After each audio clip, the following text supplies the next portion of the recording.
also filed against Chairman Andy Bautista during that impeachment process along with Hong Jing Paras and Attorney Topacio. Attorney Manny? Just a little correction. I was the counsel of the two patriotic Filipinos, former Congressman Jing Paras and Attorney Ferdy Topacio in the successful impeachment of former Comelec Chairman Andres Bautista. Napa-impeach namin siya. That was very historic. Now, we proceed to the impeachment complaint. First and foremost, gusto natin sabihin na ang aming complaint is a people's complaint for impeachment against President Ferdinand R. Marcos Jr. Ito po ay complaint ng Pilipino na naging kahos. Pilipino na dinaya at pinagkait ng magandang kinabukasan. Pilipino na ninakawan ng pera. So the first ground namin is itong fiscal irresponsibility of the President. I would like to state the first ground. The respondent, Ferdinand R. Marcos Jr., culpability 7, Section 22 of the Constitution in recommending and program appropriations and not vetoing increase and program appropriations in the General Appropriations Act of 2023. Anong ibig sabihin dito? Alam nyo yung program appropriations cast a big shadow on the budget since 2023. Kasama yung 2024 and 2025. Dahil ito ay walang clear financing sources, sa palagay namin, unconstitutional ito. In fact, there's a pending petition in the Supreme Court that calls for the declaration of unconstitutionality ng ang program appropriations. Ang problema dito, noong 2023, 588 billion pesos of taxpayers' money ang hindi binito ng ating Pangulong Marcos Jr. At ito ay isa sa mga pondo na naging source ng kickbacks. In a recent exchanges sa Senate, kinumpirma no less than Senator Sherwin Gatchalian through his interpellation of Senator Chis Escudero, former SP ng Senate, na mula 2023 hanggang 2024 up to 2025, yan ang pinakamalaking anomalya sa flood control na nangyari. Can you imagine 588 billion, hindi man lang binito ng ating Pangulo? This is unconstitutional. Bakit? Ang program appropriations ay walang source of financing. Sa Constitution, required po under Article 7, Section 22, na ma-identify yung sources of financing. Kaya itong program, mula sa simula, nagiging grab-prone ito, na-abuso In fact, PCIJ has termed it as a source of misuse of funds. Even Rappler and other media organizations and business experts. Kaya ito ang unang ground namin. Mr. President, he culpably violated the Constitution, Article 7, Section 22, for failing to veto the program appropriations and for recommending ang program appropriations in the 2023 National Expenditure Program. Thank you po. Thank you so much, Attorney Manny. In addition to what Attorney Manny mentioned, doon sa program of allocation, yung fiscal responsibility, nandito po yung mismong kopya ng mga salon na nire-release ng Presidente. Ito ang program allocation can only happen kung mayroong extra fund as explained by Attorney Manny Lugan. Pero kung titingnan nyo, yung mga salon na nire-release ng ating Pangulo, February 27, 2024, 800. February 27, 2024, 394 million. February 27, 2024, 462 million. Pebrero pa lang, wala pang revenues. Ito na po, ang unprogram allocation, hindi na ho makakailangan ng Presidente kasi siya mismo ang kasama. para sa billing ng extra revenue at i-release niya ang pondo para dito. Ito po ang kopya ng buong GAA na kung saan pinagbatayan ang release ng unprogrammed allocation.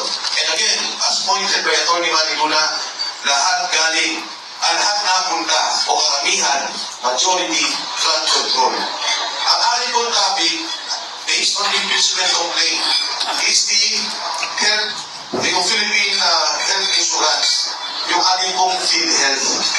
Again, yung list po to ng ating gobyerno, 89 billion, mabuti na lang, nahinto ng Korte Suprema at 60 billion lang ang napunta doon sa National Fund. Another fund is the PDIC.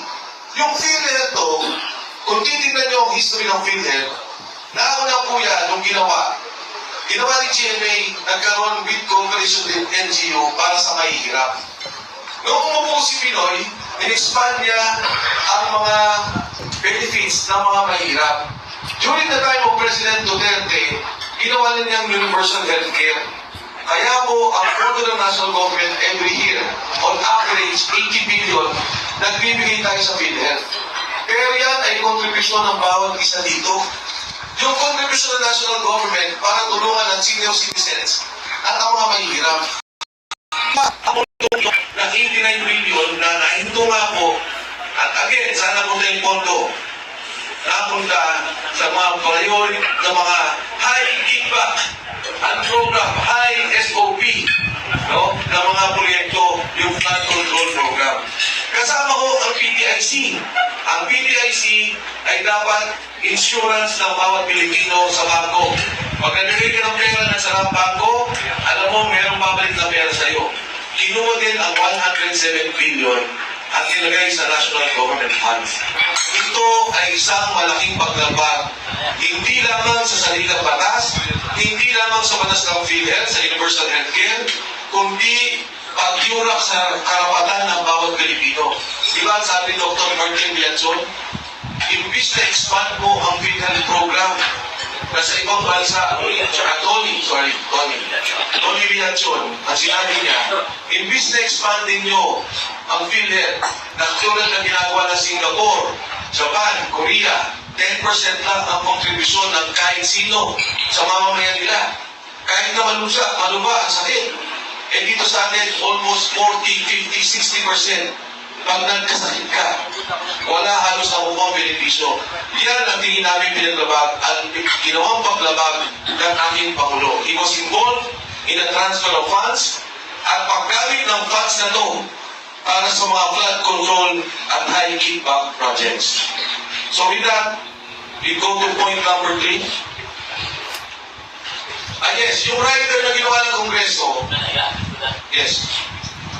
Alam mo, ang unprogrammed funds kasi, hindi yan kasama sa budget. Because under the law, sa Constitution, yung National Expenditure Programs, present ng Pangulo yan sa House of Representatives. Ang definition niya, it is a program of expenditures and source of revenue. So, yun yung yan at magiging GAA. Pero sinasaka nila ng unprogrammed fund. Ang unprogrammed fund, hindi, it does not belong to the definition of the budget. Kaya, it is, at saka parang bigyan ng poder ang presidente na siya nang mamamahala sa pag-dispense or pag-disperse ng unprogrammed fund. It is considered as undue delegation of legislative power. So, yun po is unconstitutional. O, yun po ang isa sa mga issue na. Okay, yung rider, binabakit natin ito ni Manny Luna, yung sinabi nila, if there are excess funds, pwedeng gamitin. The President signed the GAA, the rider was there. Ito yung rider na ginamit na provision to transfer the funds of PDIC and the health fund. So una namin punto, yung fiscal violation as pointed out, yung diversion ng funds ng healthcare at saka ng PDIC. Yung pangatlo po dyan, and kasama po yan sa mga ebidensya namin, alam niyo marami tayong mga proyekto na dapat isagawa. Pero isa na lang ang ipo-point out ko, yung pong Metro Manila Subway. Ito ho sana ang isa sa mga proyekto na natapos ng Pangulong Bongbong Marcos by 2028. Pero dahil ang pondo ang ginawa nila, baliktad naman to. Yung isa kinukuha yung pondo nilalagay sa ang program. So for 3 years, more or less 1.5 trillion ang ilagay. Ito naman, ang program allocation. Yung pangalawa naman, kinuha yung nasa pondo ng ODA, inilagay naman sa ang program. So yung Metro Manila Subway na dapat may pondo taon-taon, binabawasan nila, nilalagay sa unprogram allocation. Because of this delay, combined 6 projects including the Panay Timaras Road, ang penalty na po natin, sa Metro Manila Subway pa lang, 100 million na. Ang projected penalty natin of all the projects is about 200 million. Dahil kulang ang pondo natin. And more importantly, delayed na ho ang project. So si BBM will not be able to sign or to inaugurate the subway, Metro Manila Subway, that we hope to have in 2020. So with that, we go now to the personal integrity and drug use. So may I call on Ms. Cathy Binat to expound on this. Magandang hapon na. So, naway busog naman kayo. Basically, ang tagal-tagal na hong nananawagan din ng lahat ng mamamayan ever since 2024 lumabas po ako ng late 2020, mid-2024. Ako'y nagsabi may problema po sa paggamit ng illegal substance ang ating presidente. Pero until now, kanila mo itong binabaliwala at hindi mo nila pinapansin. Ngayon ho, nakita mo natin sa lahat ng nangyayari sa ating bansa, ang pagmamalaki niya sa flood control projects na 5,000 na sabi niya na nakita niya at ginagawa na nila. Then, when he was signing the GAA, also, he was so proud that he read everything, 4,000 plus pages. Sinabi niya, pinasa niya, and sinabi niya, I didn't see anything wrong with that. But ngayon po, nakikita natin na may problema. Kitang-kita, lantaran, from PhilHealth sa lahat po. Ang program funds, lahat na lang, di ba? Pati yung PTIC na, nako, yung ating ekonomiya ay magsasuffer with that. Kasi lahat po tayo, pag tayo na nag-aano sa bako, yan po talaga yung ginagawa natin. No?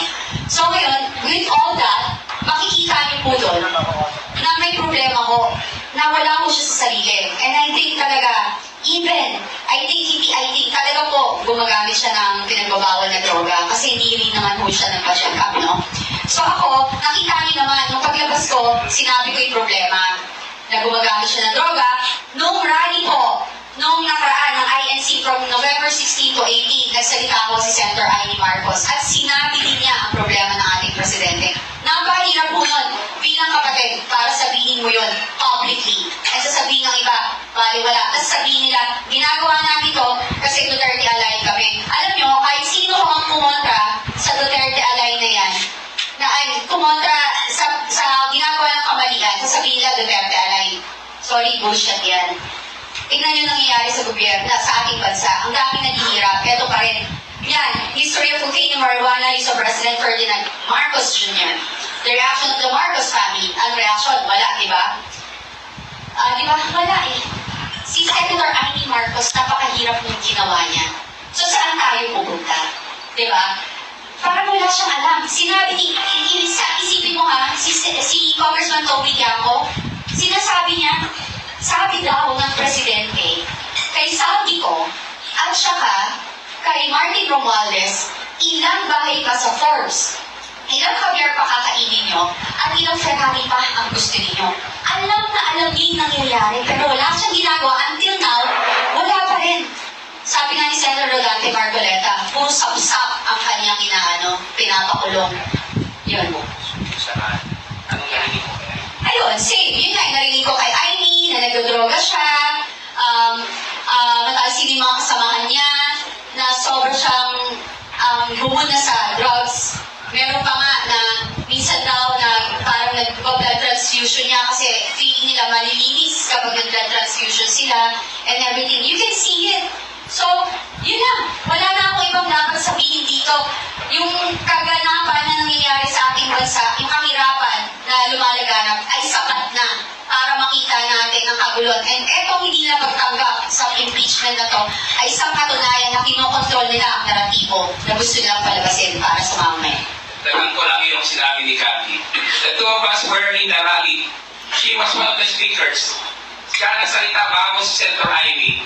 I was at Quirino Grandstand, nasa baba ako. We were shocked when Senator Ivy Marcos bailed all dito sa alleged drug use, cocaine use, and marijuana ni Presidente Ferdinand R. Marcos Jr.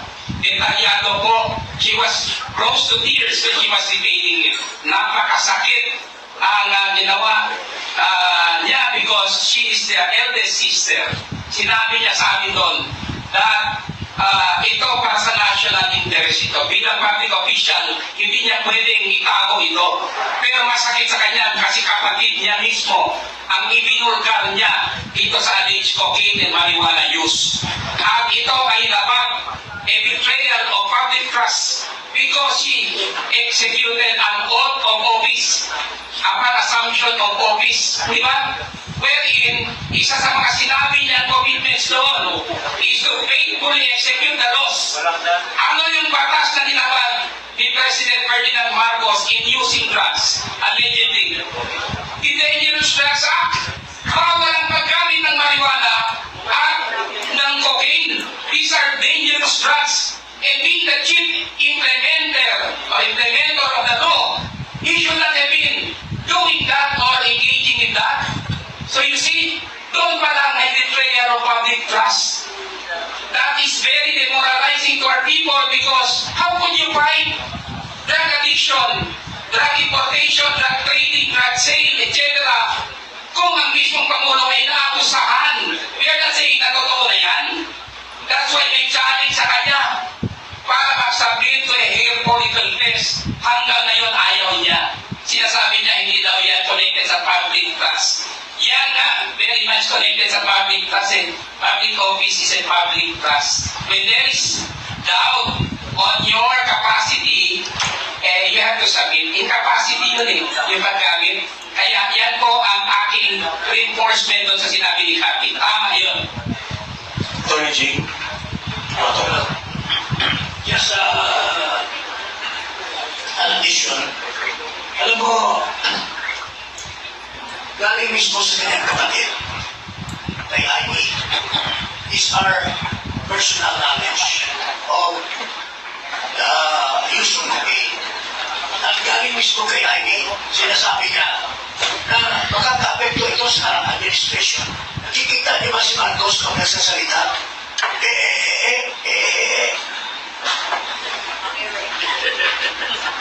Ang tingin namin, pagka hindi nagargahan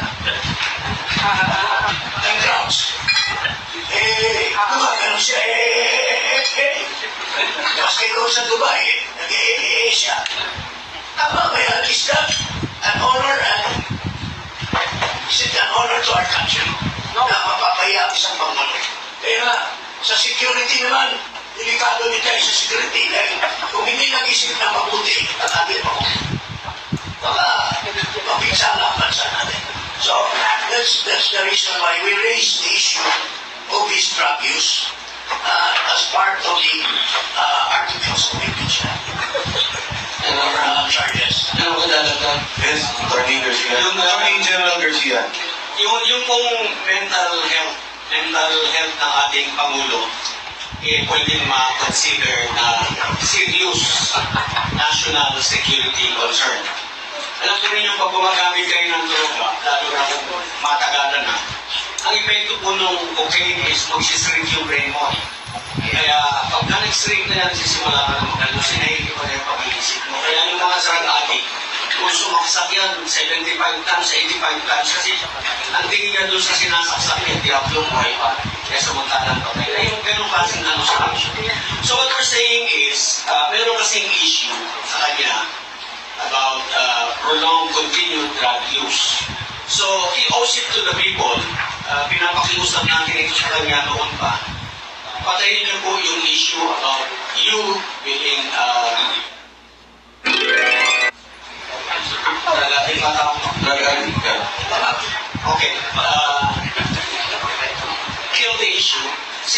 naman po yun eh.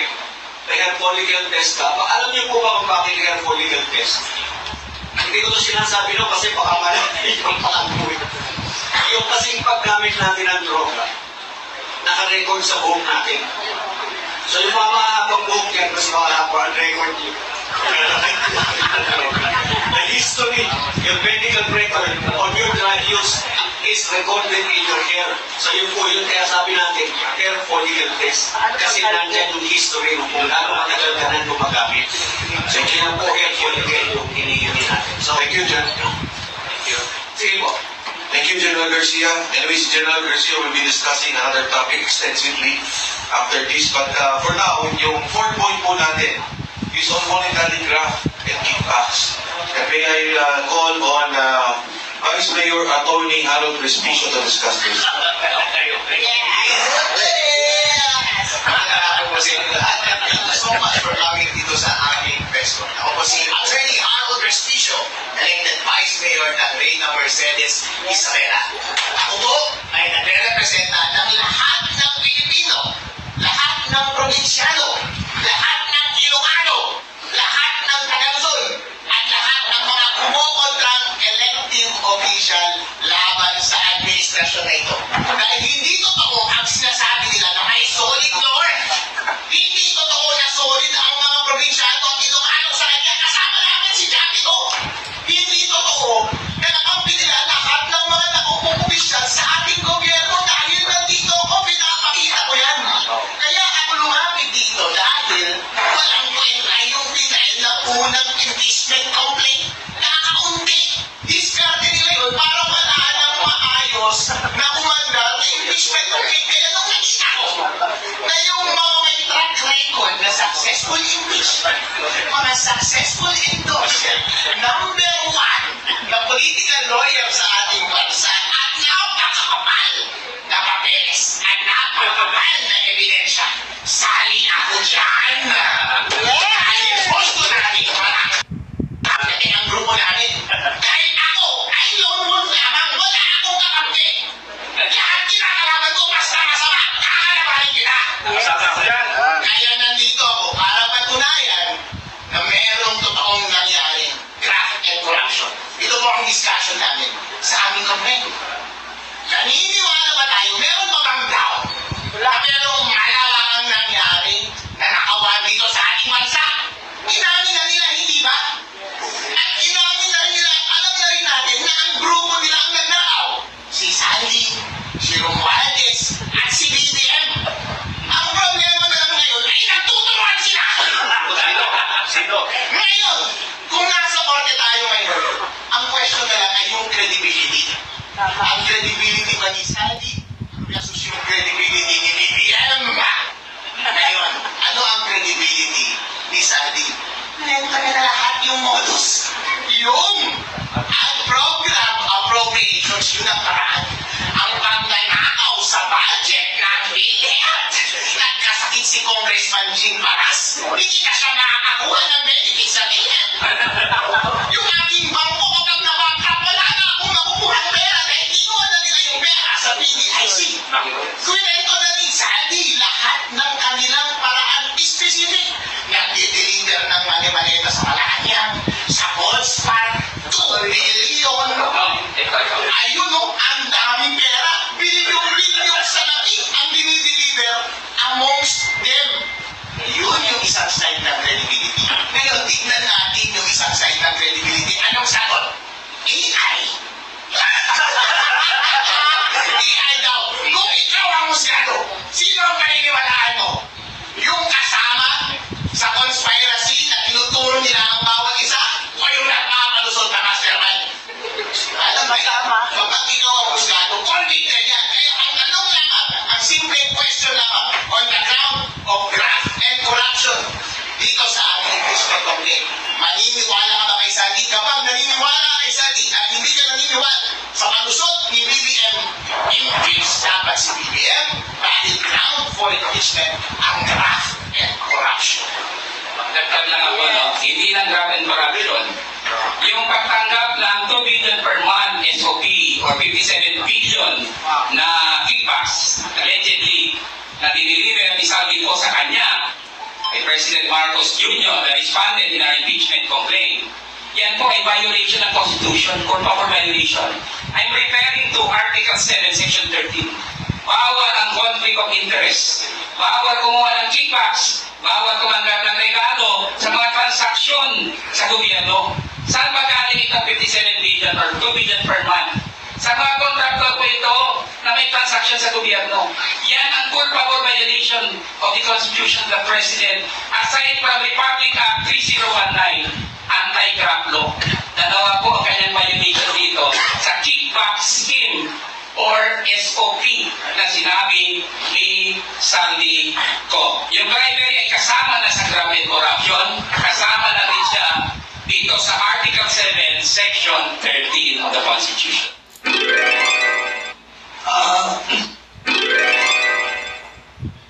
Alam mo, si Sandy, personal friend ko, at sinabi niya talaga yung mga sinasabi na kay Marcos. No? In fact, itong makatanggalin na siya sa Appropriations Committee dahil hindi siya nakadeliver sa amount na napakalaki na hinihingi nila Marcos Jr. at pamilya niya. So, in other words, mga kababayan, sinasabi nila, hindi, hearsay lang yan kasi wala naman siyang under oath doon sa kanya. Hindi po totoo yan, may jurisprudence na po tayo na yung galing sa Facebook is admissible in evidence. Pangalawa, kasama siya sa isang conspiracy. The conspiracy to commit crimes of plundering. So, kapag napapaniwala ang sinasabi ni Sandy ko. So yun po, kaya dito sa complaint namin, in-emphasize namin yung mga ebidensya against Marcos sa mga diniliver na pera. Pero hanggang ngayon, ang Senate Blue Ribbon Committee, kaya nga po nag-file kami ng impeachment. Dahil ang tingin namin si Lacson, masyadong pabor sa kanila. Hindi niya pinatawag si Grasamin, hindi niya pinatawag si Amina, tingnan mo si Amina, katuwag pa ni Mike, defensor sa kasal. Dapat yun, isasabang yun. Kasi sinasabi ni Sandy ko, nung nagka-insert si Marcos ng 100 billion pesos, tumawag sa kanya si Amina, pangalaman. Tapos, i-clear niya na, kung gusto mo i-clear, si Grasamin. Pero, hindi ito tinawag ni Lacson. So, kaya, our only recourse is this impeachment para isigaw namin sa taong bayan na ito po yung formal na namin hinahin dito sa Kongreso. I'd like to formally announce also, kasi dito po, no, nandito na sa articles namin, pero Sandy ko mention 25 billion pesos na siya ang nagdala. Pagkatapos nagkaroon ng investigation kailangan sa Blue Ribbon Committee, in-establish ang tamarin na drop-off point. Ang sabi ni Sandy ko, nag-deliver ako ng 800 million kay Jojo Cadiz at one time at 200 million kay Yusek Jojo Cadiz sa tamarin para dalhin kay Pangulong Bongbong Marcos. Kagabi ho, nagpagbigay ng mensahe si Congressman Sandy Ko. Ang sabi ni Congressman Sandy Ko, kung papayagan ako doon sa ibinahan ninyong impeachment to become a state witness, kahit na sa Zoom, kasi ginagawa naman po natin yan under suspended rules, ay tatayo siya na witness dito sa grupo na nag-file ng impeachment case. So, salamat po. Ngayon, dadalhin ko naman yung topic on the economic sabotage. So, yung graft and corruption, tapos na po tayo. Economic sabotage, doon po sa sugar and energy to be discussed by Congressman Chicaras. Before I go to that, meron po muna akong may nagkaligtaan. Yung sinasabi nila, si Vice President, gumasto, nilustay yung pera na 125 million galing sa pondo confidential funds. Pero Magkakaroon kaya ng paggastos si Vice President kung hindi binigay ni Marcos yung pera galing sa contingent fund. So, isa sa mga tinatakil namin na culpable violation of the Constitution is the violation of our laws for releasing from his contingent fund 125 million plus 70 million for other expenses, pero yung 125 for confidential fund. Sinasabi ng mga experts, including former Senate President Drilon, that is unconstitutional. You can refer to the interview of Drilon and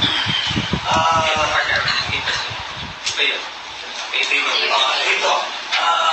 And sino ito sa ABS?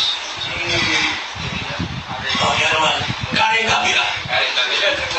Sinasabi ni Drilon, what Marcos did was unconstitutional kasi naglipat siya ng item, ng pera from the contingent to confidential fund. Di wala namang item in the general appropriation. Bawal po walang mag-comment according to the Constitution is a violation of law to transfer fund when there is no item. You cannot comment unless savings. Ang contingent fund is not savings. Only savings can be used.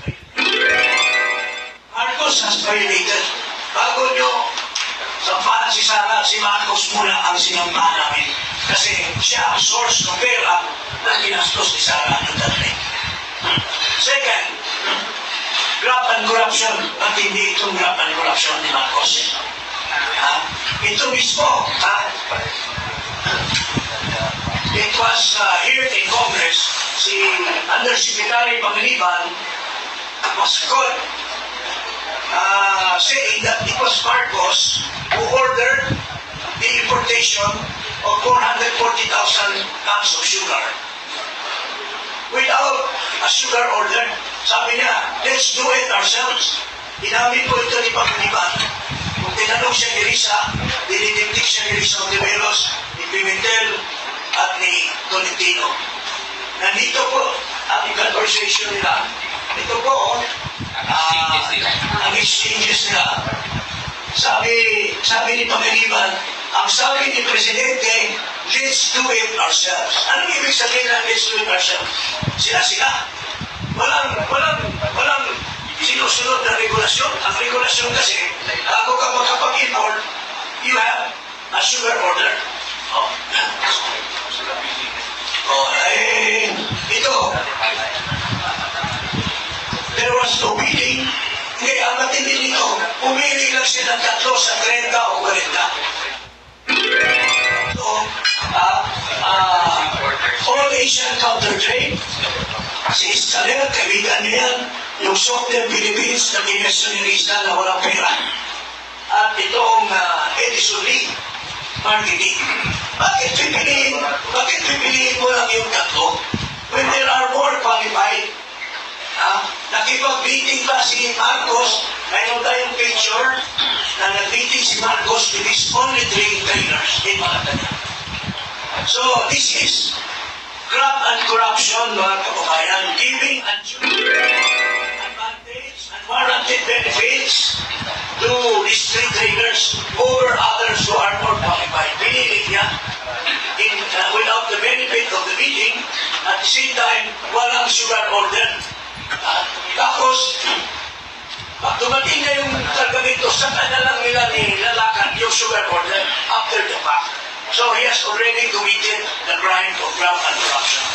And also betrayal of public trust because he has reneged on his duty under his oath of office that he will execute the laws faithfully. Hindi niya in-execute kasi siya mismo ang gumawa ng violation of law.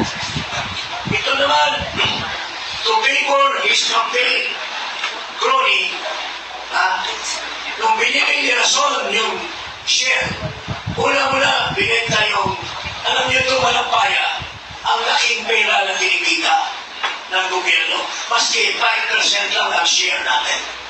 Kasi 45% is owned by Chevron, 45% is owned by Shell. I should know this because naging chairman ako dyan sa kumpanya niyan, yung PNOCEC. So, mag-i-expire yung service contract 38 ng 2024. Dapat sana, para kumita ang gobyerno, nirepit yun. Kahanap ng bagong bidder para mapasok ang pera. Ang ginawa nila, binigay kay Rason yung share. Binigay kay Codina yung Chevron. Pero ngayon, si Rason na lahat ng may-ari. Pero ang masama at masakla, walang bidding, wala lahat. In-extend for another 15 years, mga kababayan. Yung kontrata, unilaterally by Marcos. Can you imagine?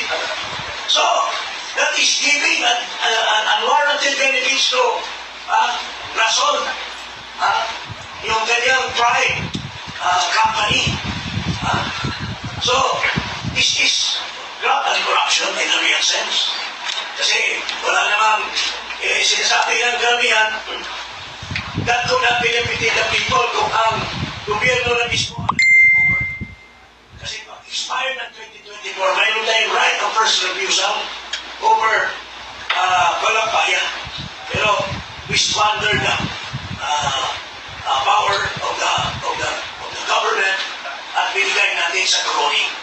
And that is also cronyism. Lastly, narinig naman siguro niyo sa mga media, masyadong lahat si Toby Chanko. Sabi niya, nag-meeting kami ni Marcos, ni Romantes, ako. I was so surprised, bakit nakasama ako, dapat silang dalulaman. Sinabi daw ni Marcos, Martin, sobra-sobra na ba yung maraming bahay sa Forbes? Sobra-sobra na ba yung maraming Ferrari at mga airplanes? Sobra na ba ang kain mo ng kamyan? Ito sabi niya, kayo ni Salte, sobra na kayo, kinukuha niyo lahat ng pondo. Alam mo, Martin, wala akong natatanggap dyan. Diyan ko atin. Okay? So, presuming na wala siya nagkatanggap, pero di tayo naniwala. November 2024 pa niya sinasabi ito. Alam niya na nangurakot si Martin, nangurakot si Santi. Wala siyang sinasabi. Wala siyang ginawa. Ikaw, Presidente, you have the duty to report to the NBI, to the iniimbestiga at itatanggal niya ito. Bakit nakita ito siya doon sa soda niya? Nahiya kayo. Dapat hindi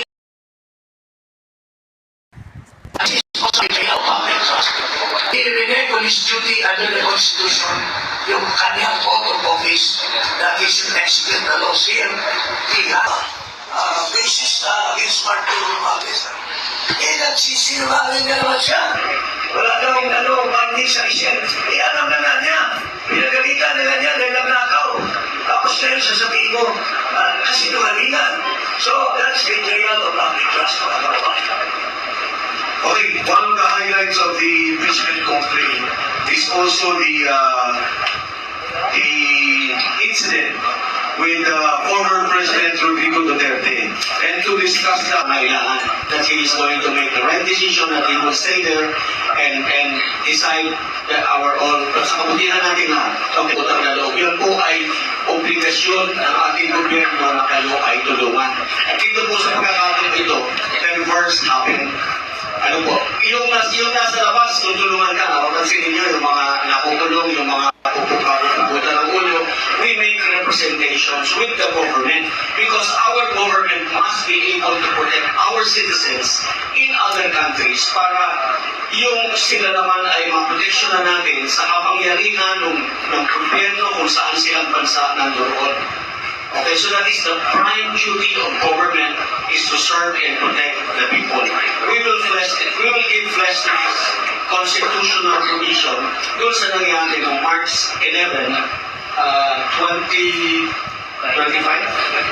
Oh, sa airport. No? So, it doesn't matter, hindi personality driven, kundi ito ay obligasyon ng ating gobyerno na kailangan gampanan. Kaya sinasabi namin, sinasaktan namin ang Pangulo ng Pilipinas, si Ferdinand Romualdez Marcos Jr. ng paglabag sa saligang batas, ng pagbigo sa tiwala ng taong bayan, at ang paglabag sa batas. Yan. Noong March 11 ba? March 11, 2025. Sa airport, inaresto si Pangulong Duterte. Hindi siya napagbigyan na matulungan ng kanyang abogado. He was denied legal representation. Yung isang abogado nga niya, inangkat pa in-extend. Ano?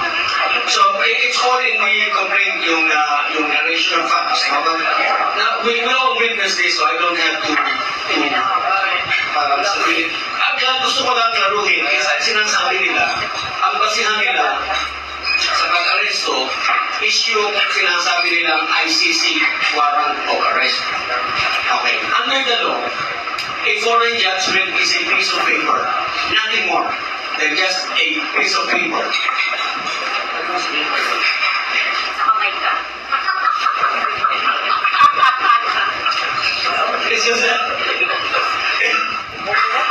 It's just a mere scrap of paper. It's nothing, it's worthless unless this is recognized by our local law. Kaya sinasabi, dapat, kung totoo merong warrant of arrest, dapat tinaan muna sa korte. Regional trial court po ang mayroong jurisdiction to hear this kind of complaints. Dapat, dinala siya sa korte at doon sa pinaharap para patunayan, una-una, na yung ICC warrant, assuming that it was issued, it was issued by a competent court. Competent na hindi lang korte, it has to be issued by a competent court, a court that has jurisdiction to issue the warrant. Alright? Ngayon yung ating korte, pagkatapos na pandinig ganyan, siya yung mag-i-issue ng warrant of arrest. Yung warrant of arrest, korte natin, ang gagamitin ng mga a-arresto para siya i-arrestuhin dahil yun ang may visa. Hindi yung warrant of arrest ng kahit sino. Right? We violated all this. Lahat ng batas. So we have an enumeration of the laws violated by them. Una-una, yung Republic Act 7438. Yan yung karapatan ng kung sino mang arestado, detinado, o undergoing custodial at investigation at all times, yun ang sabi ng batas, you must be assisted by counsel. Ito yung other crimes. No? So first of all, na-violate ngayon, he was restricted inhumanely, nandirin na po lahat, pero ang copy, bigyan ko kayo mamaya. Violated yung alam ko rin yung meron yung ating Bill of Rights, yung number 1, hindi yung number 1 just because yun yung una nilang naisip, but because that is the fundamental, most basic right of every Filipino is yung no person shall be deprived of life, liberty, or property without due process of law. And nor shall anybody be denied the equal protection of law. Kaya po yung number 1, yan yung talagang number 1. Hindi yan yung accidente lamang na nailagay na number 1. This was violated. Yung kanyang liberty. Hindi siya nabigyan ng due process. Ngayon, bakit sinasabi natin si Presidente ang may kasalanan ang lahat ng ito kahit wala siya doon sa airport? Because he is the head of the executive department. And under Article 7, Section 1, he is the head of the executive department and he is the one in charge of making sure that all laws are executed properly. Alright? So, ngayon yung ang masaklap dito, ang masaklap dito, hindi yung Pilipino nasa labas na hindi mo tinulungan. Ang masaklap dito, yung Pilipino nasa Pilipinas, pinadala mo sa ibang bansa kahit wala kang obligasyong ipadala yung taong yun sa ibang bansa, na pagkatapos iniwanan mo doon without any aid or assistance from the Philippine government, that makes matters worse. This, to us, is culpable violation of the Constitution. This, to us, is betrayal of public trust. And the crimes that they committed are all high crimes. Yung punishable by death, yung kidnapping, actually, kidnapping lang tinatawag para maunawaan ng lahat. Pero actually, the crime committed is serious illegal detention, which is punishable by reclusion perpetua to death. And that makes it a very high crime, similar to treason, bribery, plunder. Yeah. So, mga malupit po yung mga crimes committed. Ito pa, para kay General Torre. General Torre, you violated Republic Act 7438. Ang penalty po doon, mababa lang ang multa, 6,000 pesos lang. Pero may imprisonment, not less than 8 years, not more than 10 years. Pero ang pinakamaganda po, mayroong naka-attach na penalty na perpetual absolute disqualification from holding public office. In other words, once you are convicted, wala ka na pong retirement pay. Salamat po. Thank you, General Garcia. Kong Chief, would you like to add? Sige, Atty. Manalo. Ang matindi doon is lahat itong gumagalaw, Gilbert, John B. Cremulya, Anyo, Ibo, Ministro, lahat sila ni John B. Cremulya, lahat ni Prade. So it's a conspiracy to put Duterte under rendition. And the fact is, they have lied. They have lied to the public. Sinasabi ni Marcos, meron na tayong Interpol. Pero wala naman pala, red notice, wala naman pala red notice. Kasi daw, the red notice, we are now obligated to the Interpol. Pero he disregarded what he has been saying that the ICC has no jurisdiction. The ICC has no sovereignty over our country. The ICC has no jurisdiction. So he contradicted that which he has been pronouncing for so long. By just appeared, we cannot refuse the Interpol. So, tapos hindi naman pala red notice for the division lang. Wala na It's not even approved by the head of the Interpol yung ginawa nila. So, all this, malaman doon si Marcos Jr. ito sa lahat ng mga kabulasugan na ginagawa niya. Okay. Teka lang po lang. Walang jurisdiction yung ICC. You know why? Because March 17, 2018, March 17, 2018, nag-withdraw na tayo ng ating membership sa ICC. So yung residual 1 year nila is March 16, 2019. So up to that time, wala nang jurisdiction ang ICC sa atin. We had evidence to prove that the first time the ICC investigators came to the Philippines was in 2022. And we had evidence... 23 yata. 23. And we had evidence kung sino ang nagbigay ng suporta sa Vice-Secretary. Anyway, it's in the complaint, supported by no less than the Speaker, former Speaker Martin Romualdez, Saldi ko. Yan ba si Saldi? Pwede niyang aminin o hindi. Sa kanya yun. And Sunny Trillanes. Thank you, General Garcia. Atty. Manny, would you like to add? Under round number 6 of our impeachment complaint of the people of the Philippines, I'd like to state the respondent Ferdinand R. Marcos Jr. culpably violated Section 2, Section 1 and Section 6, Article 3, the Bill of Rights, respectively, of the Constitution, in causing the arrest, detention, and rendition of former President Rodrigo Roa Duterte to the International Criminal Court in The Hague, Netherlands. These are fundamental rights guaranteed to every citizen of the Philippines, regardless of positions. And these were all violated. And if you violate the fundamental rights of Filipinos, you commit the crimes under the revised penal code. These are crimes against the fundamental rights under the revised penal code.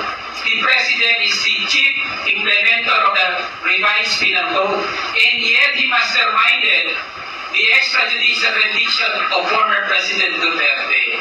Kaya hindi basta-basta yung sinasabi niya na wala siyang kinalaman. Kasi siya nag-implement ng batas. Hindi ito about politics.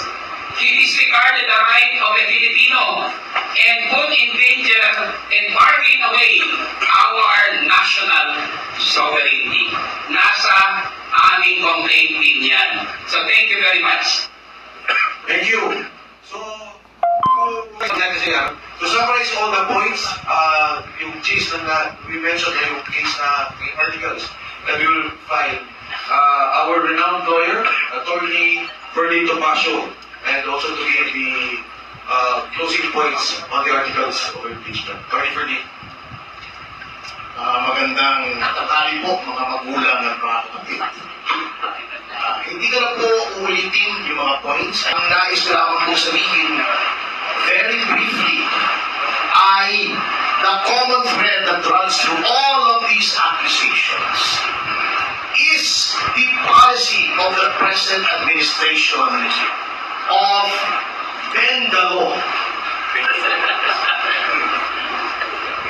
Why am I saying this?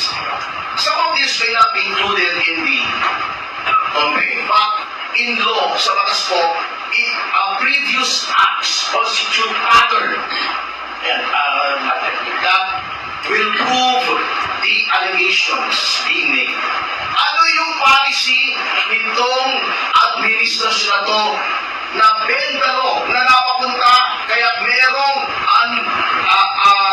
appropriated allocations na sinabi na ng Korte Suprema in the 2013 case of Belica na unconstitutional. Ito po, tingnan nyo kung paano binibend the law.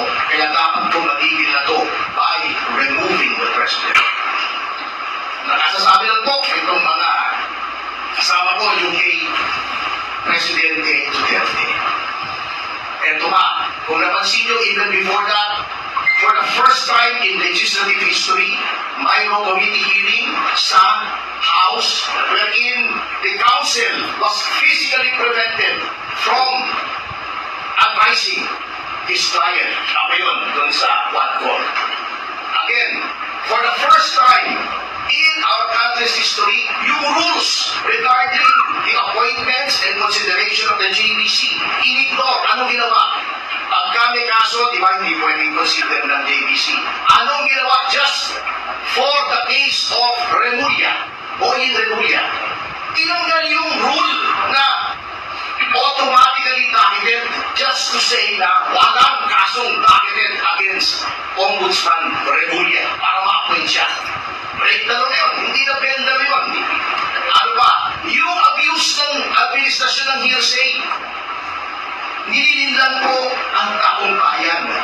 Ang hearsay po, sabi sa akin ni Ching, babaero daw, si General Garcia. Yun ang hearsay. Pinotektahan ko na nga si Ching. Pero pag nakita ko mismo na ng mababae si Ching, kaya pinalit ko na kay Ching, hindi po hearsay yun. Kaya yung sinasabi ng hearsay si sabi ko, hindi po, that is eyewitness testimony. Matibay po yun. Yung sinasabi nilang sinabiste ay dapat i-authenticate yung Cabral files, mali po yun. Mali yung ginagawa ni Ting Lacson. By the mere fact that a person was placed under oath in the BRC hearing. At sinabi niya, nakuha niya yung kay Cabral, siya mismo. That is proper authentication under the law. Pero sasabihin nila hindi. By the mere fact fact that a member of the family is stabbing out of her own personal knowledge na gumagamit ng droga ang Pangulo, hindi po hearsay yun. Wala pong hearsay doon. Si Gutesa, the mere fact na sinabi niya, nag-deliver siya ng pera kay Martin Romualdez, hindi po hearsay yun. Eyewitness account po yun. Then, dalawa na naman, yung bribery na magkakapit na Remulla, inalokay sa bilyon, may inaresto yun. Attempted bribery yun, that is a crime. Ano ginawa nila? Pumunta sila sa media, sinabi nila, oy, may nag-attempt na mag-bribe sa akin, ayaw naman sabihin ko sino. Oh, they were sworn to uphold the laws and faithfully execute the same. Bakit hindi nila sinunod yung batas? Yung restitution na sinasabi nila dapat mag-restitution. Ito, very tricky to. I hope you will give me 5 minutes, Congressman. Alam niyo kung bakit tumutulong po kami sa restitution? Kaya kwento ko po sa inyo. Yun pong restitution, unang-una, wala po yun sa witness protection law.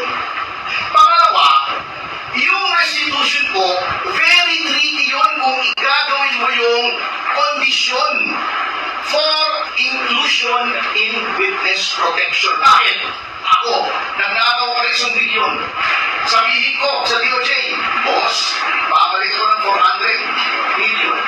Iyo yung 200. Oh, Maybe 400 million ba ako? Witness protection, state witness, wala na akong criminal liability. Absuelto na ako. Ngayon, sinasabi ni Padulyon, pwede daw mag-agree ang DOJ sa restitution kung anong amount. Hindi po pwede. Why? Allowing a person who stole from government to eat part of the loot is a contract that is contrary to public policy and therefore null and void. Hindi ko nagsabi niyan. Yan ay nasa civil code. Look it up. Kaya po, in order to recover ill-gotten wealth, yung sinasabi ni Boying na, pagkatawa na naman tayo yan. Hindi natin ma-recover. Binigyan agad natin ng immunity. Hindi po. Mali po si Boying dyan. Meron pong provision for civil forfeiture of ill-gotten wealth. Paano po? Ang Office of the Solicitor General ang magpa-file sa korte. Bakit po sa korte? Sapagkat hindi mo basta pwedeng sabihin, hindi pwedeng sabihin ng DOJ, ang ninakaw mo ay 500 million, 600 million. Kukunin namin. That is deprivation of property without due process of law. Who determines kung magkano ninakaw? Ang korte. Kaya sasabihin nila, mahirap sa korte. Hindi mo mahirap. Unang-una, aside from the fact that that is the process provided for by law, kapag civil forfeiture po, there are two presumptions that are in favor of government. Number one, the presumption that all assets over and above the legitimate income of a public official is presumed ill-gotten. Siya magpatunay na hindi ill-gotten. Number two, since it is a civil suit, it is civil in nature. Preponderance of evidence lamang ang kailangan. Hindi proof beyond reasonable doubt. Kahit ma-absuelto yung tao, pwede pa rin because it proceeds independently of any criminal action or graft, lumber, conversation, etc. against the erring official. Kaya po sa korte, ang mangyayari pag sinali mo yung restitution sa pagpasok sa witness protection, that is fraught with the danger of graft and corruption. Magkakatawaran yan. Kaya hindi po nilagay yung provision na yan sa witness protection. Kita nyo na, pagkatapos dinidefensa nila. Bakit? Gusto nila ang, di ba, the piece of the action. O, di ba? Kita-kita nyo eh. Kung bakit, binibenda na naman yan. O, doon sa impeachment, benda na naman, kahapon lang. O, can you imagine, sinabi na sa section 3, rule 2 ng rules on impeachment, ang office of the SecGen. The SecGen is not the office of the SecGen. The SecGen does not exercise all the powers. The SecGen does not bring the powers of the office of the SecGen with him or her when they go abroad. At fundamental po with any office, any office in government, kapag umaalis yung hepe, yung OIC. Bakit ayaw tanggapin ni Atty. Momoy? Ay, sa loob na, Momoy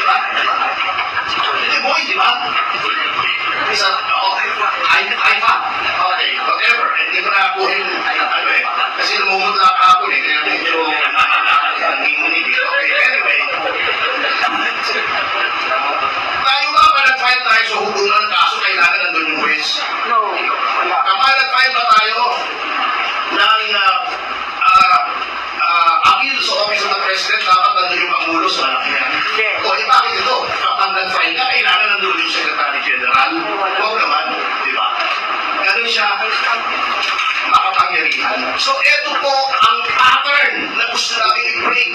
You cannot ignore the law. You cannot bend the law. You cannot be violating the Constitution and the laws without facing the consequences. Because as President, lahat po yan, ikaw ang may command responsibility. Sabi nga ni Roosevelt, di ba?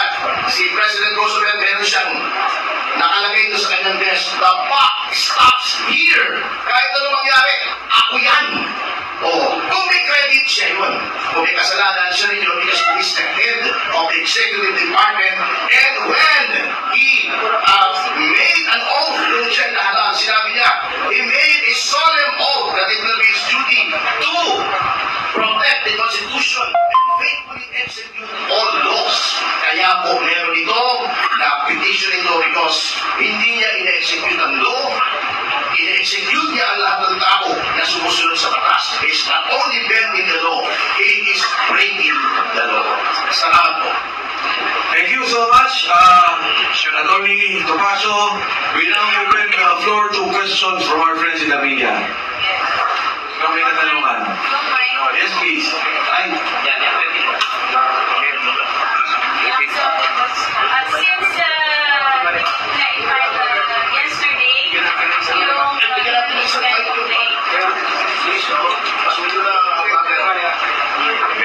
Thank you, Monsieur.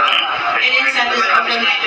Since we nag-draft kahapon yung file engagement, ano po yung inyong next move? Are you going to file it early Monday morning since may 10 days naman po ang speaker to refer it sa plenary at hindi pa naman na-initiate yung first and second impeachment complaint? If not, kayo po ba ay may iba pang legal moves, action po ba ninyo ito sa Korte Suprema? And yung binabanggit niyo po kanina, Saldico is willing to testify or maging testigo dito sa inyong impeachment complaint? Yes, una sa lahat, after this press conference, uupo kami na pag-uusap kung ano pa yung bagay na gagawin namin. Of course, may mga debates kami on how to address this. But nagkakaisa kami, and this is a warning to the Office of the Secretary General that we will file against a case against the office. In particular, i-discuss namin. As to the legal moves, again, pag-uusapan namin after itong ating press conference. Number two, in the case of Congressman Saldico, yes, he is willing to be a witness. Kung hindi man siya napayagan sa Blue Ribbon Committee na mag-zoom, and we have done that, alam niyo po yan, under suspended rules, pinapayagan natin yan. Kung magagawa ito sa impeachment at naniniwala silang dapat malaman ang katotohanan. At siyempre, bigyan din ang pagkakataon ng Presidente na sumagot dito sa mga charges na nandito. Saldico is willing to testify on our behalf dun sa graft and corruption issue at sa lahat na nalalaman niya bigay ng pera maging yung pag-aayos ng budget in the program allocation. Regarding the Zoom, if you want a recent precedent na nag-Zoom testimony, I know this because I was there as counsel for Cassandra Leong. Noon po may dalawang witnesses, si Rizon Rivero sa Senado. They were allowed to testify by Zoom, yung isa nasa Thailand, yung isa nasa China. So huwag nila sabihin hindi pwede kasi ginagawa nila pagkagusto nila. This is cierto. Meron po akong kaming pakiusap, bantayan po natin itong filing na ito dahil pansinin ninyo, yung kauna-unahang verified impeachment complaint na na-file, walang attachment. Ilang pages ba yan? 15 o 4? 4 pages. 4 pages, talagang finay lang. Ang intention noon is para makapag-bar ng 1 year. Ay nauna yun. Yung second verified impeachment complaint, may mga attachments. That's good. Pero nakita nila kung gaano karami yung aming attachments, pati yung akala ko mali yung sinatag. Ang daming USB. So, we have all the documents, we have evidence, and I am sure, almost sure, gagawa sila ng paraan to defeat our complaint. Ang gagawin nila sa Monday is pinibilisan nila kasi nasa office na ng speaker yung first. Nasa unahan na, no? But I'm saying this para ma-preempt. No, really. Nasa office na ng speaker. See? So, nauna na sila. Anong gagawin nila? Ikakalendar na nila doon sa order of business. So, nauna na sa calendar. Yung sa amin iahabol ka lamang. Pag yun na-refer sa Committee on Justice, then it is initiated. Alright? Ano ba yung sabihin ng initiated? Kasi one impeachment complaint, initiated lamang. Initiation means the act of filing followed by an action. And the action is, the action referred to here is the referral to the Committee on Justice. Alright? In fairness, kung gusto nila talagang bigyan ng pagkakataon ng Pangulo na managot, na liwanagin sa taong bayan na siya walang kasalanan, dapat bigyan nila ng pagkakataon ang aming impeachment complaint. It should not be shut down. Sir, yung kinsabi ko ba ay voluntary na willing to testify or did you convince? Sir, yung po kay Zaldi ko, was he voluntarily offered being the state witness o kayo po ay nag-convince sa kanya? Nung malaman ni Sandy ko na mag-file ng impeachment complaint at lalo malaman niya na pinlock, he is willing to testify to enhance the impeachment complaint we have filed. Ang sabi niya, noong nasa Senate, ay gusto na niya sa Blue Ribbon Committee. Hindi siya pinayagan. Inaasahan niya at inaasahan namin na dito sa impeachment complaint ay papayagan siya mag-testify. I just want to add up. Sinasabi ni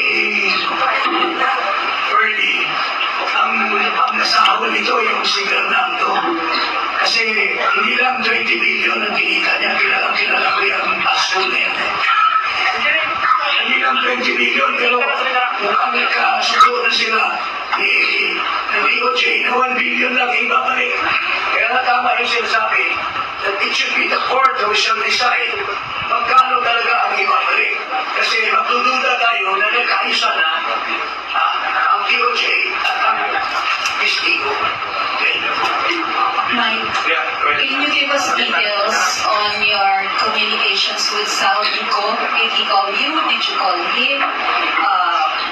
What was the purpose of the call? At the proper time, I will divulge. Pero ang primary sa akin is that he is willing to testify before the committee and us. Kasi very critical yung kanya eh. As pointed out by Attorney Topacio and all the lawyers here, personal knowledge yung kanya. Nag-deliver siya nung sa 25 billion. Nag-deliver siya sa Kamari nung 800 and 200 billion. Iba pa yung kay Mr. Bernardo at yung mga deliveries ng pera. So, at the proper time, magsasalita ko dyan, I will divulge it. Of course, alam kong critical na malaman sino ba lumapit, sino ba nagsalita, at ano yung ganyang interest to present. But what is important here, I think more importantly, is that Saldico is very critical. Sabi nga ni Harold, isang sindikato to na may nagsalita na at tuturo. Importante malaman natin ang katotohanan dito. Kung wala alam si Presidente, sinasabi niya hindi siya tumatanggap, tingnan natin, maliwanag niya. Pero Saldico is very clear about it and very direct on the bribery at yung pagbibigay niya ng delivery ng pera kay Pangulong Bongbong Marcos. Clarification lang. Saan siya mag-testify? Blue Ribbon? Or sa impeachment sa House Committee on Sa Justice? impeachment complaint nila. Once sinalaw nila to, and we are given a chance to consolidate and talk the witnesses, Saldico will be one of our major witness. At ko lang bakit si Saldico is the best witness sa kickbacks issue ng aming complaint. He is a co-conspirator and under the rules of evidence, a co-conspirator can be presented as a witness. Kaya hindi nila pwede sabihin walang alam si Saldico. Siya may alam. And besides, he's the former chair of the Appropriations Committee of the House of Representatives. Kaya yan. Sir, wala ba kayong nandun? Saan mo na? Dito. Okay, go ahead. Follow up lang po dun sa pag-testify or willingness to testify ni Zaldico. dun sa impeachment complaint po ninyo. So, kasi yesterday you did not leave a copy with the Office of the House Secretary General. Are you planning to return? Paano po siya mag-testify doon sa inyong impeachment complaint kung wala pa pong nakakain? Nakalagay dito sa impeachment, kung hindi tanggapin. Kasi yesterday, sir, di ba yung Unang una, hindi tayo nag-iwan. Una sa lahat, ang nag-iwan ka? Anyway, ang point kasi kahapon, parang nung nag-iwan, tumawag ko kay mga bayan na, sa isang kasama nila. Sabi ko, anong nangyari? Sabi nila, in fact, one congressman who was part of us, or part of the impeachment complaint, called us up, sabi niya, hindi tinanggap yung mga bayan nila. Sabi ko, ha? Hindi tinanggap? Posible ba? Sabi niya, hindi ko alam eh. Pero nag-usap sila sa loob. So, tinawagan ko si Congress, anyway, tinawagan ko doon. Sabi niya, hindi tinanggap, and nandun kami sa loob. Sabi ko, ano, pwede ba? Sabi niya, nagtataka na nga rin kami. So, nung kami na yung pababa, sabi niya, o sige, pag tinanggap yung impeachment ninyo, susunod kami. Sabi ko, anong ginawa ninyo? Nag-iwan kami. Sabi nila sa amin, anong gagawin ninyo? Sabi ko, kung mag-iiwan kami, walang say-say dahil basura lang nila. No one wants to sign, no one wants to recognize. Although, magaling naman yung mga abogado natin, we took video, we took photos to show that we were there. In fact, si Atty. Manny, nilalapak yung mga papel namin, pati evidences. Yung evidence, sabi ko, Atty. Manny, ano kung ginagawa yun, paano kung hindi tanggapin? Which nangyari nga, hindi natin tanggapin. Sa complaint, you mean you're going to refile it before the office? Pag-usapan namin after nito. What action to take? Okay. Kaso lang yung ginawa namin as explained by former Congressman Secretary Mike, we tendered the complaint and ilatag namin mga ebidensya pati yung complaint. In the constitutional sense, not physical, legal, we have already submitted a complaint. In the constitutional sense, may constitutional violation si Secretary General Garapin. Kaya whether we left a copy or did not, we already tendered the submission of our complaint. Now the ball is in the hands of Garapin. And we will file charges against her. Okay. Sir, kasi di ba you said, Zalico is willing to testify. Now you don't have a complaint before the Office of the House Secretary General at the does this mean po doon sa makabayan complaint po ba sila siya magte-testify or doon po ba sa first procedure complaint? Well, wala mo na bigyan. Might was saying that on the premise na natanggapin yung complaint namin. Doon siya magte-testify. Nakalagay sa Committee on Justice. We will make him, kasi nandito yung kanyang narration of facts eh. He will testify on the fact that we have submitted. Pero kung hindi niya Ang sabi sa akin nung kausap ko, they will file on Monday. Sabi niya, kayo ba? Sabi ko, parang ako personally, which I mentioned yesterday, parang ayoko. But of course, we will have to discuss. Mag-usap-usap kami. Yung binanggit ni Congressman Paras, si Saldi ko kasi is part of the impeachment charge. Nandito siya. And he signified his willingness to be a witness on that particular charge. In other words, he is willing to corroborate our allegation, if ever. Kung bigyan kami ng chance na mapasok sa Committee on Justice. Sir, ulit, para malinaw. Zaldico is willing to testify in case your complaint reaches the House Committee on Justice. Now, your complaint was not received. So technically, wala pang patetestifayan si Zaldico at this point. Since sinasabi niya sure na magtetestify si Zaldi, pero hindi pa rin kayo definite na mag-verify na kayo sa Monday. Yeah, ang akin lang is that we will discuss it. We will file. We will not take this sitting down. We will file a case definitely against the Secretary's office. As to the legal course of action, we will have to sit down with the lawyers because there we have pwede pa ang pananaw or interpretation on how to address this. So, yun lang yung aming gagawin. But hindi, we will not take this sitting down na tapos na. Pinabayaan na namin. No, we will not do that. We feel that more than personal, it's our responsibility to the Filipino people to put these charges in play and for the President to answer and to respond dun sa charges namin. Okay, sir. Para magkakali. Okay. Sure, nakakasuhan niyo po si Sec. Jen Chelo Igarofil for violation of the Constitution. Kung ano po ang ipafile niyo before the Supreme Court pag-uusapan pa lang. Okay. With regards to the impeachment complaint against President Bongbong Marcos, pag-uusapan niyo if you will refile or quits. Kakalimutan niyo na. There is an alternative kasi it's either we will fight or nothing and fight it anymore.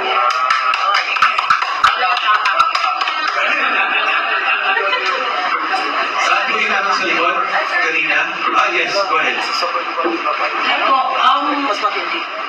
If I may ask, kung nabasa niyo na po ba yung unang impeachment complaint by Andre De Jesus? Personally, nakita ko lang yung 4 pages. I don't know if yun na yun. Sa mga kasama, I'm not sure. Nabasa niyo na lahat? Or Nabasa niyo na lahat? news articles maybe? Narinig ko yung Jesus na slang magsalita.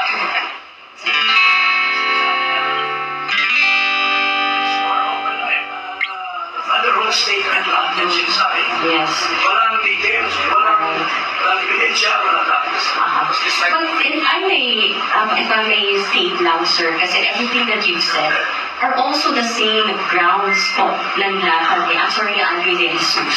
If I may just state lang po ko yung mga natin yan. Articles, yung sa mga grounds po niya, nilagay po niya doon, po violation of the Constitution, betrayal of public trust, and graft and corruption. Particularly, sinabi po niya doon yung pagkakahintulot or isinuko ni PBBM, si FPRRD sa ICC, nung inaresto po siya, kami po ang ilito, yung unprogrammed appropriations, nakasaad din po doon na nag-commit daw po ng graft and corruption si PBBM dahil sa pag-beneficio ng kickbacks wala doon sa ghost flood control projects. And sinabi rin po doon yung unfit to serve po bilang Pangulo. Ito si PBBM dahil sa umuloy drug addiction ito, which you also mentioned po kanina. And ang additional nga po doon sa sinabi doon sa articles po ni Attorney Andre is binuo pa nga ni BBM yung Independent Commission for Infrastructure dahil umano para protektahan yung kanyang mga kalyado.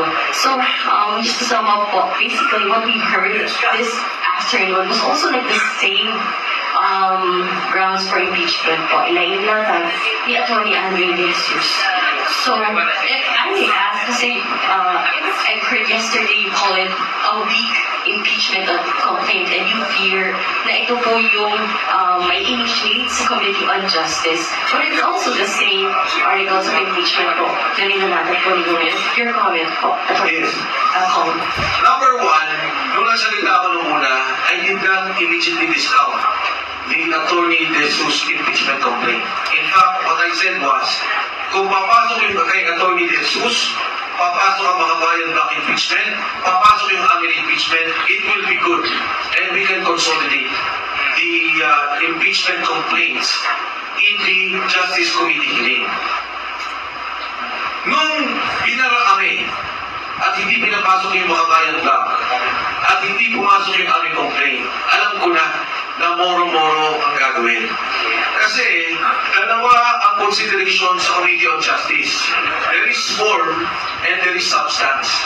So, pwedeng pumasok siya sa form as motherhood statement saying all this, all that, but without substance, without evidence, without proof to show yung assertion mo, then it will also be dismissed by the Committee on Justice.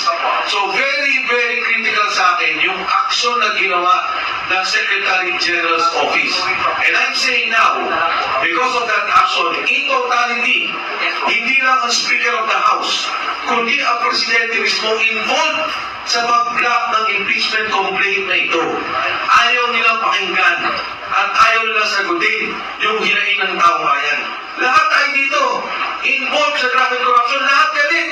Anong sabi nila survey? 68% want the impeachment complaint. Lahat gustong malaman ano ba ang ginawa ninyo. Sino ba ang accountable dito? Why did you block us all of a sudden? For a ministerial procedure. Pumunta ka ngayon kahit anong opisina dyan sa City Hall, katapat natin. Magbigay ka ng sulat, i-receive ng mga opisina ng konsyal. Pumunta ka sa mayor's office, i-receive ng mayor's office. Dito, pinapaan kami. Attorney Salonga, Executive Director. Sabi ko, can you receive? I cannot. Can anyone receive? Kahit ministerial yung tao yung nasa harapan, they cannot. It is not only that they are not authorized, but they are rejecting our submission. Walang gustong tumanggap. So I'm saying now, that is a scam. The De Jesus impeachment complaint is a scam. It does not only involve the Secretary General's office, it involves the leadership of the House and the President himself. Thank you. Just want to add, the proper term in law is implicate. It implicates the highest official of the land, the Speaker of the House, the Secretary General, and their cohorts or co-conspirators. This is the first time that this happened. Nung vote sa impeachment, hindi kami blinak. In-accept ang aming impeachment complaint. Wala rin yung second nun.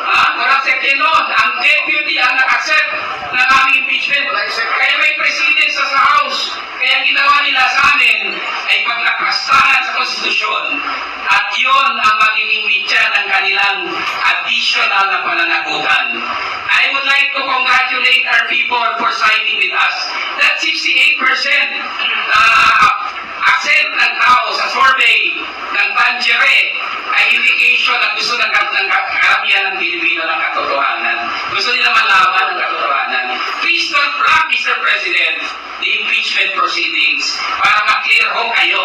Otherwise, nagiging mantsa po yan sa inyong administrasyon at baka mapasagot kayo sa ibang paraan.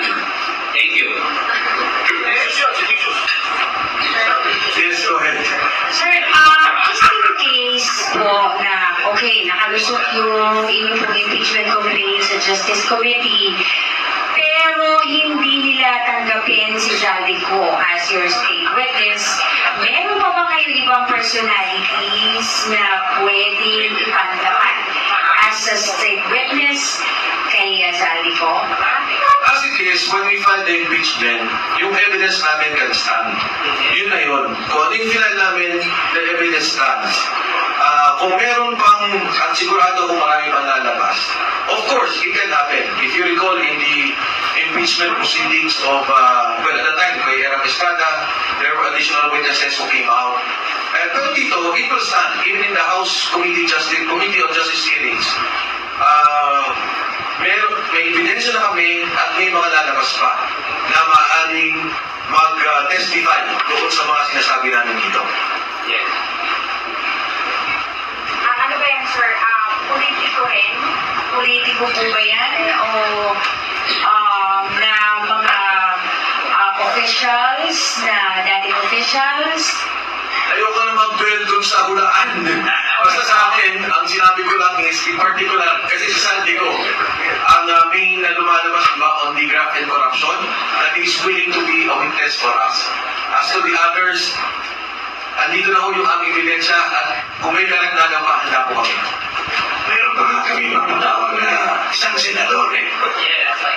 na kakampi na nila pero nung nagpatawag siya ng hearing, galit na galit siya sa smuggling ng sugar, galit na galit siya kay Marcos. So, hindi ko lang sasabihin ko siya. Senator, ngayon sana hindi former. Basically, the reason why this honorable gentleman, nag-decide sila na mag-file kasi sumama kami, is because yung mga tao kusang loob na nag-volunteer na magbigay ng mga ebidensya. So, that itself, ang nasasabi na marami talagang gustong tumulong para malaman ang katotohanan na nangyayari sa nakawan sa pagkanibayan. Yun lang po. Okay po. First of all, again, we would like to thank everyone sa kanila pong pagdalo dito. As we promised, we will discuss per article the charges that we have against President Bongbong Marcos. So sa inyo po lahat, maraming salamat, and of course we will update you on the action that we will take. Kung ano pong gagawin namin dahil hindi tinanggap yung aming impeachment case. Magandang hapon po sa inyong lahat at mabuhay ang Pilipinas.